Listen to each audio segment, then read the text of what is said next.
Before anything else, make yourself a little island of comfort. Warm socks, a favorite mug, and the softest corner of your blanket tucked under your chin. Listen to the thoughtful sounds of evening, the slow breath of the house settling, the window whispering against its latch, and the sigh of a breeze that smells of cinnamon bark and crisp leaves. Somewhere far away a clock folds its hands over the hour, and the world becomes unhurried. On Maplewood Lane, autumn arrives the way a careful friend arrives at your door. A smile of gold, a hush of red, and arms full of small surprises. The trees bow to one another in the breeze, trading leaves with the gentle patience of old neighbors, and the street lamps kindle, one by one, like candles carried by kindly ghosts. It is the sort of evening that prefers walking slowly and thinking even slower, the sort of evening that turns corners into commas and rooftops into quiet, closing quotation marks. You have come here, if only with your mind, to rest. The town knows this. When the first lantern wakes, it is because it has heard you trying to put your thoughts away, one by one, like shoes in a row by the door. The lantern's light is not bright, it is warm and round, the color of baked bread. It trembles once, twice, then steadies, as if promising to hold the light for you while you put the day down. The cobblestones hold the memory of sunlight under their cool faces. When you step from stone to stone, the sound is a pocket watch closing. Across the street, the window of the Maplewood Library is open a finger's width, just enough to let the room breathe. It smells of paper and pencil, dust and apples. There's a small bell above the door that rings like a droplet when someone enters, but no one enters now. Instead, a cat with folded marshmallow paws keeps the catalog warm. Her name is Fig, and she approves of sleep on principle. If you lean your shoulder to the library window and listen, you'll hear Miss Ada shelving in the softest way. She has learned, in her many seasons here, that books grow drowsy near closing time. She hums the same melody every night, a tune that never quite climbs a hill or loses its way in the valley, only meanders through the middles of notes, swinging a lantern of sound from branch to branch so the birds of thought can see where they're going. Outside, a little farther down, the night postman is stitching the street with quiet footsteps. He carries a bag that remembers long roads and folded letters and pockets of weather, a hint of summer thunder, a thread of winter smoke, a daisy pressed between receipts. He walks with a patient posture, as though his spine were a bookmark in a story not yet finished. If you watch closely, you'll see him stop at a gate nobody notices, slide a note into a crack in the wood, and rest his palm there, briefly, like a benediction. Tonight his route brings him by the bakery where the ovens finish their gentle work. The baker, Mr. Peabody, cools a tray of crescent rolls by the back door. Steam curls up in ribbons like secret messages rising to the moon. He sees the night postman and raises a roll in salute. The postman bows as if to a king. A crumb becomes a star as it falls, and a star becomes a crumb as it lands, and both agree that it is a good night. Across the lane, in a garden framed by a low stone wall, a little fox sits respectfully, the way children sit in the first pew at a quiet church. His ears are pages turning toward sound. He has come to listen to the leaves. Every year, as they begin to loosen their hold on the tree, the leaves remember things. They remember all the afternoons they filtered sunlight into a dappled hush, all the small birds who borrowed their shade for songs, all the rains they softened with their broad palms. Tonight, they tell the fox a story about patience, how the tree never rushes them to fall, and how the ground never hurries to cover them, and how every step between branch and earth is a breath nobody can see but everyone can feel. The fox lifts his nose, and there is cinnamon in the air, and apple skins, and a touch of the library's pencil shavings. He blinks once, then twice, the way a thought blinks when it acknowledges the hour. He tucks his tail around his feet and lets the town's heartbeat climb the small ladder of his bones until it finds a comfortable seat near his heart. Somewhere near the end of Maplewood Lane stands a bench carved with ivy and initials from summers ago. The bench has a soft opinion of people. It believes they always mean well when their shoulders remember to loosen. Tonight it is a ferry boat, and you are its only passenger. Sit here, if you like. Watch how the street glows as if it has learned the secret of keeping warm without a fire. Watch how windows lean their light into the evening like comfortable elbows on a sill. Watch how the moon rehearses its lines behind a high curtain of cloud and the stars nod as if they've heard this one before. If worries insist on peeking over your shoulder, let them. Then hand them a scarf and ask them to sit quietly on the bench's other arm. Tell them that tonight they are invited to be spectators only. They'll fidget a little, because worries prefer standing, but the bench is persuasive and the night postman gives them a ticket punched with patience. In a little while, they'll grow drowsy, and their edges will soften, and you will forget which scarf you lent them and which they brought. Miss Ada finishes her shelving, brushes a leaf from the library carpet, it has come indoors to see how it feels to be a rug, and turns the lamps low enough that the room can dream without losing itself. She steps out with Fig in her arms and locks the door with a key that takes a moment to remember its shape. "Good night, stories," she says, and the books murmur back in their paper tongues. "Evening, Ada," says the night postman, tipping his cap. "Evening, Luke," she replies. "How many dreams delivered?" "As many as the lane could hold," he says, with the faintest smile. "And one spare." "Leave it by the hydrangeas," she suggests. "They've been working hard at not blooming and might like a consolation prize." The fox listens without staring, which is the politest way to listen. He knows that words are skittish creatures. If you grab at them, they hide under porches. But if you sit very still, letting your breath be a pocket for their paws, they come to you of their own accord and fall asleep at your feet.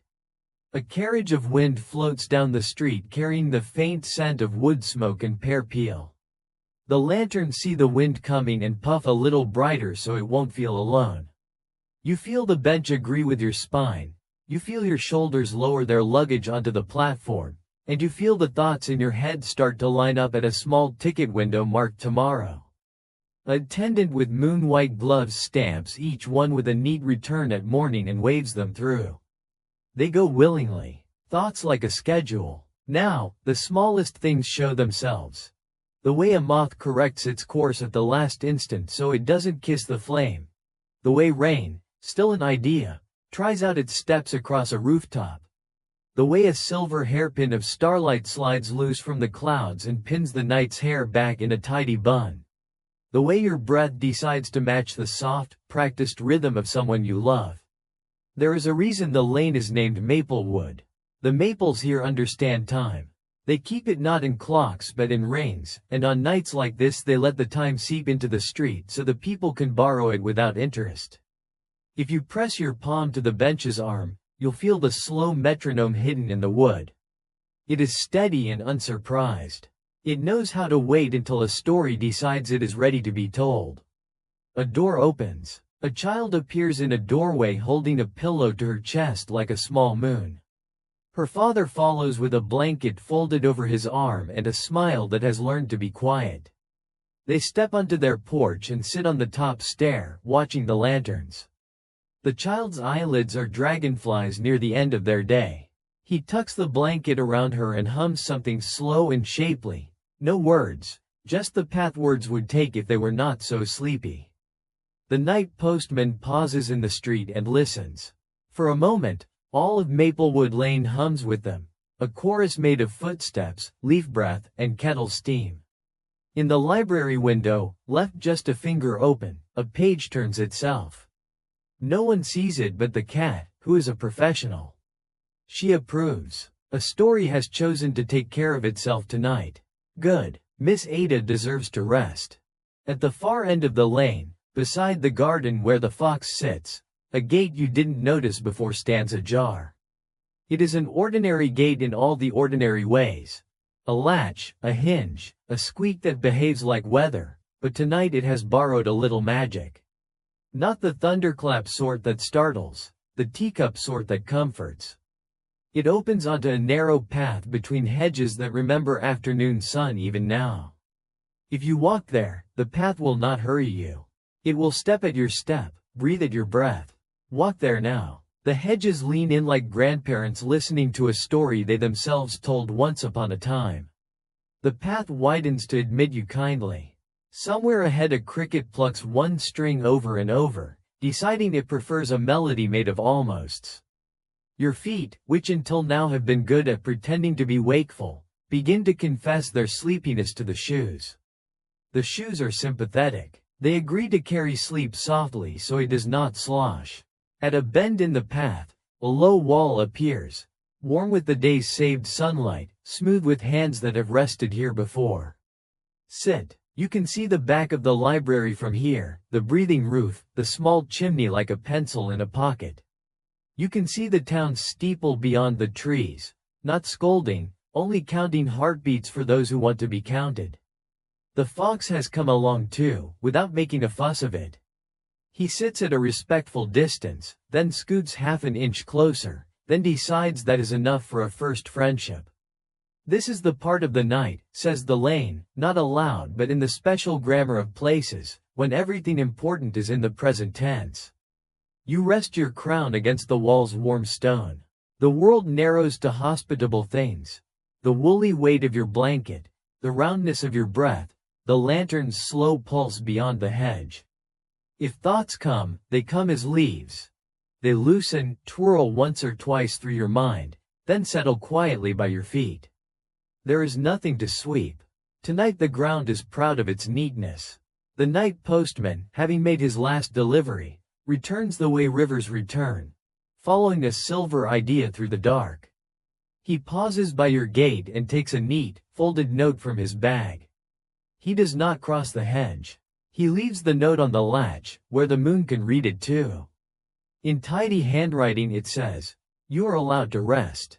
He taps the paper with one knuckle, a kind of stamp, then tips his cap to the fox and goes. Miss Ada's upstairs light clicks out. The cat performs a last important inspection of the windowsill, approves, and curls into a comma.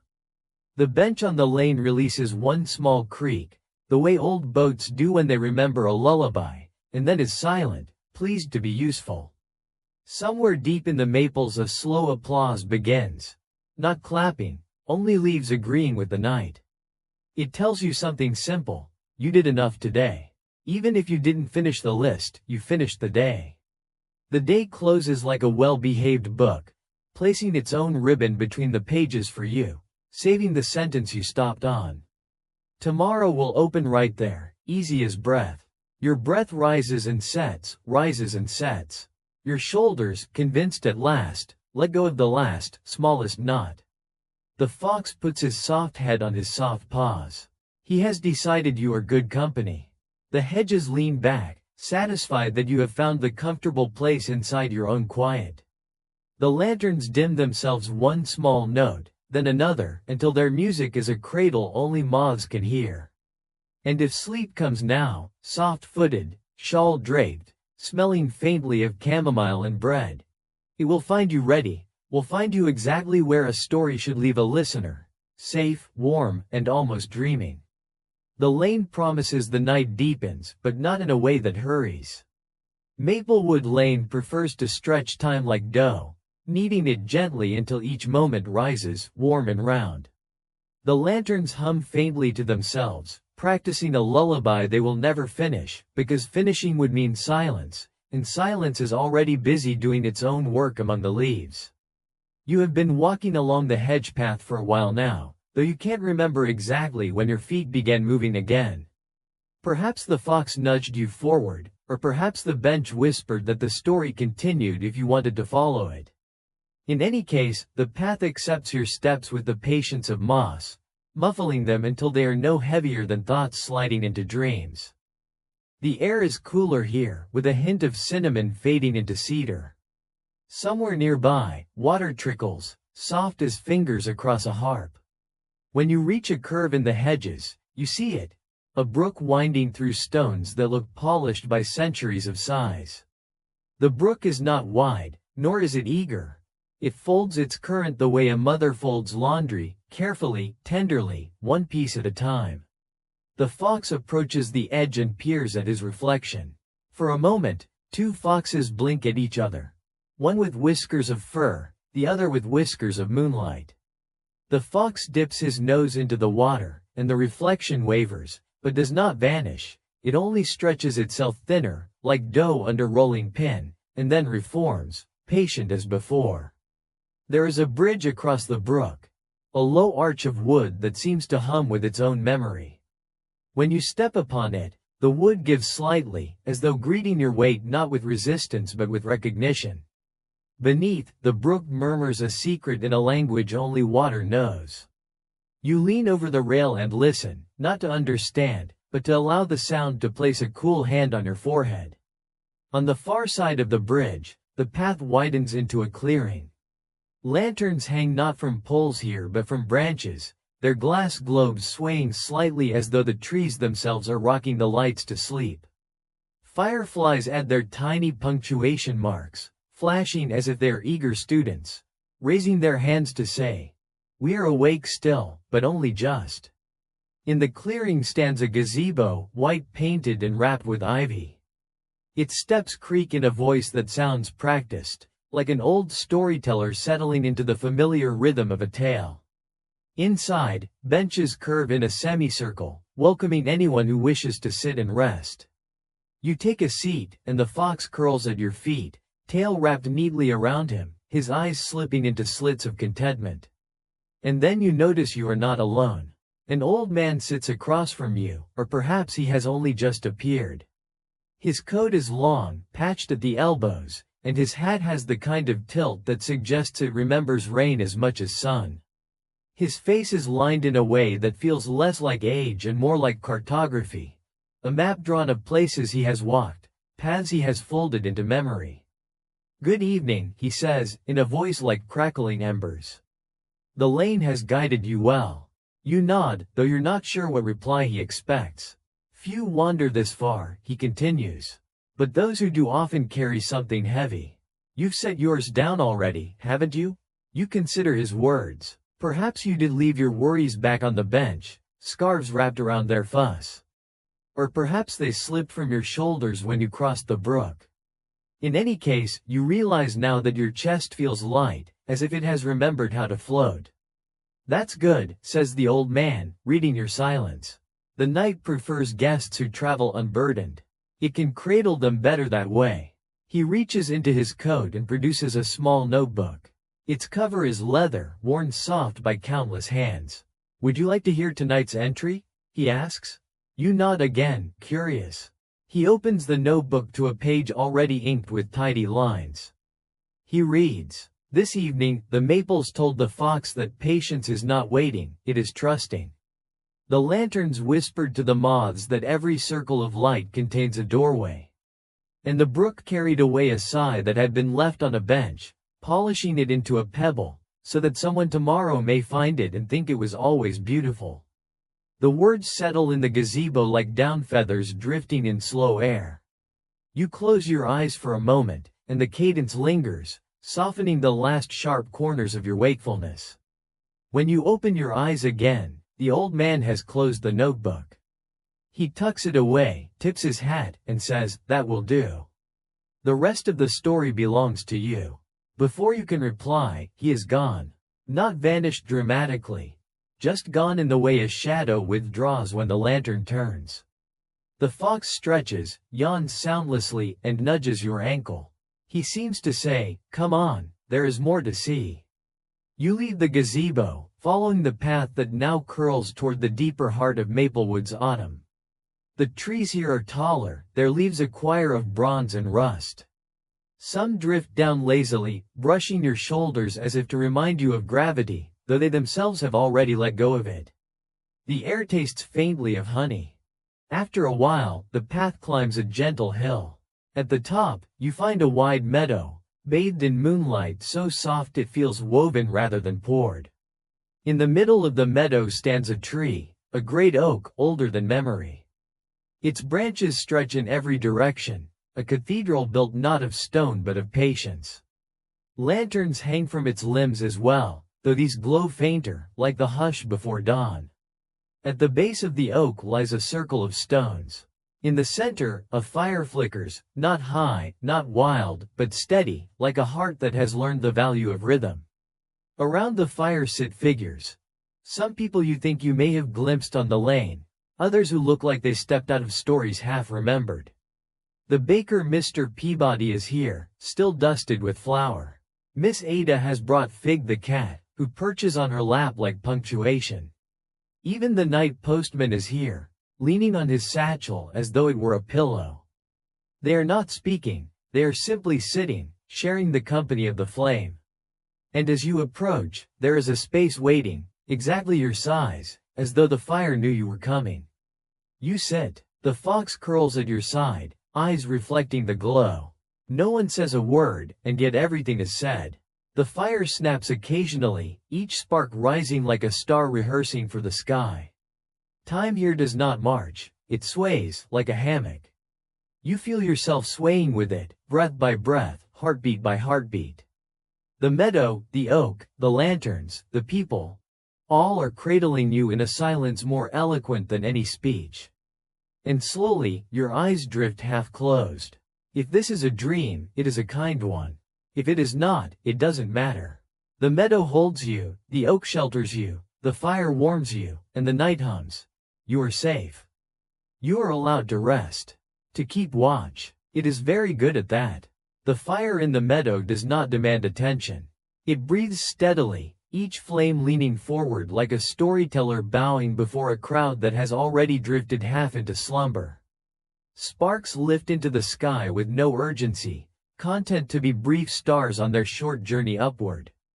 And around the circle, the listeners are at ease, some leaning back against their elbows, others resting their chins in their palms, and one or two already surrendering to the heavy tug of sleep. You sit among them, shoulders soft, the fox at your side like a folded blanket that breathes. Across the circle, Miss Ada strokes Fig the cat with long, deliberate movements, her hand traveling as slowly as time itself. The baker Mr. Peabody lets his eyes droop shut, his apron faintly powdered with flour that even the night air does not disturb. The night postman hums almost inaudibly, not a song with words but the suggestion of a song, as if the lanterns themselves had asked him to carry their music in his chest. The oak above, vast and old, does what oaks do best, it waits. It waits for leaves to fall, for seasons to fold over one another, for people to come and go with their questions and their weariness. Tonight it waits for you. A branch lowers just enough for a lantern to sway closer, its glow pooling in your lap like honey spilled without regret. And as the glow deepens, something curious happens. The stones in the fire circle begin to hum, not loudly, not in tune with anything you recognize, but softly, each stone offering a note so faint it might be mistaken for wind. Together, they weave a low harmony, like the bass of a lullaby no one has yet finished composing. The fox lifts his head, ears twitching, then sighs and lowers it again, satisfied. The sound is not meant to disturb, it is meant to hold. And slowly you realize that the humming stones are not merely singing, they are remembering. Close your eyes. The hum opens into images, not sharp like photographs, but blurred and tender like sketches drawn in candlelight. You see children playing among the fallen leaves of autumns long past, their laughter carried by breezes that still wander this meadow. You see travelers resting at this same fire centuries ago, their cloaks heavy with rain, their hearts unburdened as they warmed their hands. You see foxes like yours, and owls, and deer, all pausing to drink in the same glow, each leaving a trace of their presence folded into the soil. The meadow has been listening all along, and now it shares what it has heard. Someone to your left, perhaps the night postman, leans forward slightly and murmurs, each voice that comes here leaves an echo. Tonight, you leave yours too. You do not reply, words feel unnecessary. Instead, you let your breath fall into the rhythm of the humming stones. Inhale, the fire brightens. Exhale, the fire steadies. Each breath writes itself into the meadow's memory, gentle, unhurried, ready to rest alongside all the others. The fire sighs once, a long exhale of sparks, and the circle begins to thin. Not with departure, but with blending. One by one, figures grow softer around the edges, as if the night is painting them with fog. Mr. Peabody dissolves into the smell of warm bread. Miss Ada fades into the rustle of pages turning. The postman folds into the rhythm of distant footsteps on cobblestones. Even Fig the cat becomes little more than a soft comma in the sentence of sleep. You are not alarmed. You understand, in the calm clarity that comes before dreams, that they are not leaving you. They are becoming part of the lane itself, returning to the places that need their presence most. The fox remains, though. He stretches, yawns silently again, and looks at you with eyes that glimmer like two amber lanterns. He flicks his tail and stands. It is time to move on. You rise from the circle, the meadow swaying gently as if in approval. The fire lowers itself respectfully, shrinking to embers, and the oak whispers something through its branches that sounds like, "Well done." Carry the quiet with you. You follow the fox out of the meadow, onto another path. This one feels softer, lined with grass that muffles each step until walking seems less like movement and more like floating. The air has shifted too, warmer now, touched with apple cider, spiced wood, and something floral that hides between the scents like a shy note in a long song. Ahead, you hear bells. Not sharp, not urgent, delicate, like wind chimes swaying above a porch where no one hurries to answer the door. The fox trots toward the sound, glancing back once as if to confirm you're following. The path ends at a small orchard. Branches bend low with apples glowing in the lantern light, their skins mottled red and gold like pieces of sunset stored for later. Strung between the trees are the bells you heard, tiny glass globes, catching the lantern glow and ringing when brushed by the night air. The whole orchard shimmers with their song, a music too gentle to wake anyone, but just right to escort a listener deeper into rest. A woman tends the orchard. She wears a shawl that looks woven from twilight itself, indigo stitched with silver threads. Her hair is white, not with age but with the color of frost that has kissed her head early and decided to stay. She sees you and smiles as if she has been expecting you. "Good evening," she says, in a tone that blends perfectly with the chimes. "You've walked far enough to deserve something sweet." She plucks an apple, polishes it with her shawl, and offers it to you. The fruit is cool in your hand, its weight honest, its scent almost like cinnamon but softer. When you take a bite, the flavor is both sharp and soothing, like crisp water poured over a tired thought. It quenches not only thirst, but the restless edges of the day. "Every apple keeps a dream," the woman says. "Take yours with you. It will ripen when you sleep." You nod, holding the apple carefully, though already your body feels heavier with the pull of rest. The fox circles once under a tree, then curls at its roots, clearly ready to pause here. The woman gestures toward a bench hidden among the orchard rows, where a quilt waits as though placed by someone who knew you would arrive chilled. You sit. The quilt welcomes your shoulders, drawing them down like a mother smoothing her child's hair. The bells continue their quiet chiming, each note landing like a droplet of calm water. Above, apples sway gently, as if nodding in agreement with your fatigue. The orchard does not ask you to think. It does not even ask you to stay awake.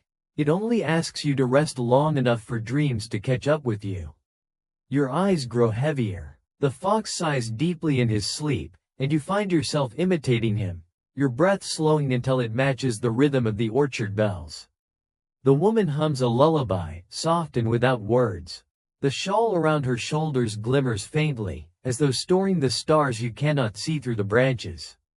You lean your head back, the apple still in your hand, its sweetness lingering at the corners of your mouth. The orchard holds you gently, bells singing the world quieter and quieter until silence itself feels like a blanket. And in that silence, one truth becomes clear. You are allowed to let go now. You are allowed to sleep. Your last thought, before slipping into the meadow of dreams, is simple and certain. The night has built a cradle just for you, and you fit. The orchard rests around you like a shawl of sound. The bells hush their ringing into slower breaths, The branches lean a little lower, and the apples hold their golden light as if saving it for dawn. Beside you, the fox sleeps curled like a comma, a reminder that the sentence of the night has not ended, only paused to let you breathe. The woman with the frost-white hair touches your shoulder gently. "There is one more place," she whispers. "The orchard will stay, but the lane has kept a house for you." You rise slowly, as though you are standing inside a dream already. The quilt folds itself neatly as you leave, as if to say it enjoyed your company. The fox trots ahead, refreshed by his nap, tail brushing the grass like a soft paintbrush. The orchard path opens back into the lane. The lanterns here burn lower now, no longer bright globes but small embers floating in glass, carrying just enough light to remind you where to step. The hedges that once guided you have parted, and the cobblestones return, warmer than stone should be at this hour. Far ahead, you see it, a little house tucked at the end of Maplewood Lane. It is not tall, not wide, not proud, but quietly certain.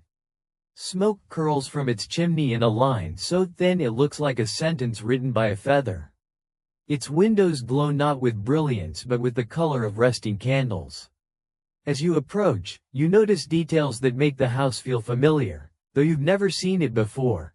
The ivy curling across its doorframe, the soft creak of its porch, the way the curtains sway as though they, too, are breathing. The fox leaps onto the porch and waits by the door, looking back at you with eyes that say, "This is yours." The door opens without a hand to pull it. Inside, the air is warm, honeyed, spiced, layered with cedar smoke. A rug stretches across the floor, patterned in leaves that match the ones outside. A fire whispers in the hearth, not demanding attention, only offering itself as a heartbeat for the room. On a table nearby sits a mug of cocoa, steam curling lazily upward. The mug is chipped in a way that suggests many evenings of faithful use. You take it, sip, and feel the warmth spread through your chest, smoothing out the last folds of the day. The house reveals itself gently, room by room. A kitchen with jars of jam glowing like stained glass. A bookshelf where spines lean against one another like friends sharing secrets. A window seat padded with cushions, where the night looks in kindly but does not intrude. Finally, you find the bedroom prepared for you. The bed is wide, its quilt stitched with stars and leaves, its pillows plump as clouds. The lantern on the nightstand hums in the same tone as the lanterns of the lane, as if to say, "You are still among friends." The fox curls at the foot of the bed, claiming his post. The window lets in a sliver of moonlight that lies across the quilt like a silver ribbon. You lie down, and immediately the mattress embraces you, not as furniture but as an old friend who has been waiting patiently. Your breath slows. The cocoa's warmth lingers, blending with the fire's whisper and the fox's steady breathing. Outside, the lane grows quieter still. Lanterns dim to glimmers, the orchard bells hush into memory, the meadow folds itself into silence. And then, as if on cue, the lane itself begins to sing. Not in words, not in melodies you can name, but in the gathered sound of everything you have met tonight. The turning pages in Miss Ada's library, the baker's tray cooling by the door, the postman's footsteps on cobblestones, the oak's patient branches, the stones humming, the orchard bells, the fox's sigh. All of it blends into one cradle song, soft as breath, certain as rest. Your eyes grow heavier. Thoughts slip away like leaves into the brook. The quilt pulls closer. The lantern at your bedside lowers itself to the faintest glow, like a guardian tucking in its charge. "You did enough today," whispers the lane. "You are enough. Sleep now." The fox stirs once, then settles. The fire folds into embers. The cocoa cup cools on the table, but you are already drifting beyond taste, beyond sound, into the meadow of dreams that waits only for you. And as sleep claims you fully, the house smiles its wooden smile, the lane nods its leafy head, and autumn itself leans down to place one last kiss of gold on your forehead. The story closes, the night keeps watch, and you, at last, are home.